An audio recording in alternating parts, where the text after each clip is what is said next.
Thank you. Lauren Hopson. Lauren Hopson.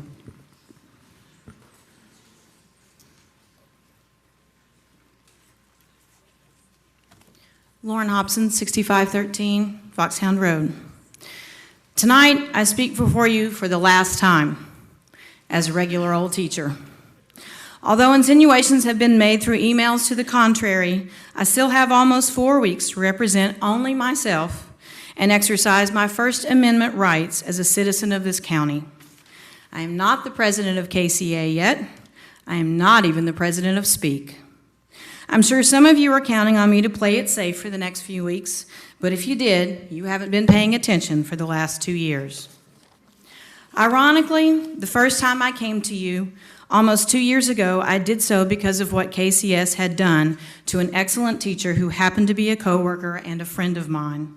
So I guess it is only fitting, yet a sad testament to the lack of progress KCS has made in the last 2 years, no matter what any survey says, that is why I am here again. I will not tolerate the insinuation that only about 22 crazy people are dissatisfied with the direction of Knox County schools when hundreds upon hundreds have retired or quit in the last several years. Have you forgotten the 350 plus teachers that once filled this room, or the 107,371 reasons why I know that we are not just a vocal minority, or the 2,000 plus members of Speak right here in this county? In the dark recesses of your mind, you know it to be true, or some of you would not work so hard to deny it, only acknowledging teachers who speak in favor of the superintendent's recommendations as brave experts. Tonight, I did not come to talk about how KCS has wasted money on unfinished renovations, continues to violate the rights of special ed students in testing situations, thrown RTI structure to the wind when the computers those kids' needs are being used for testing weeks on end, or how money has been wasted on practice materials for tests, how grants have been approved in a less than legal nature and misrepresented to the commission for programs and personnel that we did not need, or how teachers and parents feel intimidated out of showing up. Even tonight, to the point that one parent is afraid that her son will not be accepted into the STEM Academy if she speaks on behalf of Ms. Graham.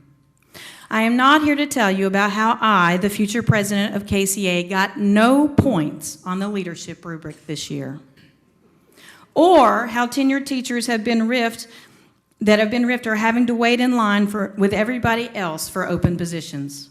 I am not even here to talk about how teachers are being dismissed and being given no reason at all, or the cowardly and vague reason that they don't fit the vision of our school. What I did come to talk about tonight is Christina Graham. What you need to know about Christina Graham: she has an infectious smile, a smile that screams, "I am a kindergarten teacher." She is so proud to be a Knox County teacher that she has worked on projects across the county for schools that aren't even hers. She got up at the crack of dawn to work at the teacher depot. She was out at 10 o'clock at night at West Town Mall to bring cookies to the returning TSA students that she didn't even know. She attended a cleanup at Fulton High School a couple weeks ago that KCA sponsored, and several Speak members were there as well. It's not her school. She was there on a Saturday, a beautiful Saturday, picking up trash. Like she said earlier, she spent her own funds and her own time to go to dyslexia training to help her students. It may have only been 1 out of every 5 students in her class, but that one is important to her. Even last night, she didn't go to the testing assessment community meeting because she was at a sporting event for one of her former students. Some of you, I'm sure, would like to know about her test scores. I can't tell you because her test score data comes from kids she doesn't teach. I can't tell you what her classroom is like. I've never been in it, but I know Natasha Patchen can.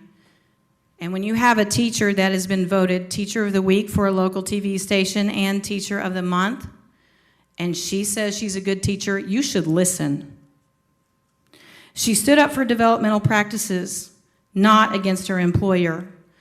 And this practice has actually made it all the way to Fox News. They want to interview her. They want to talk to her.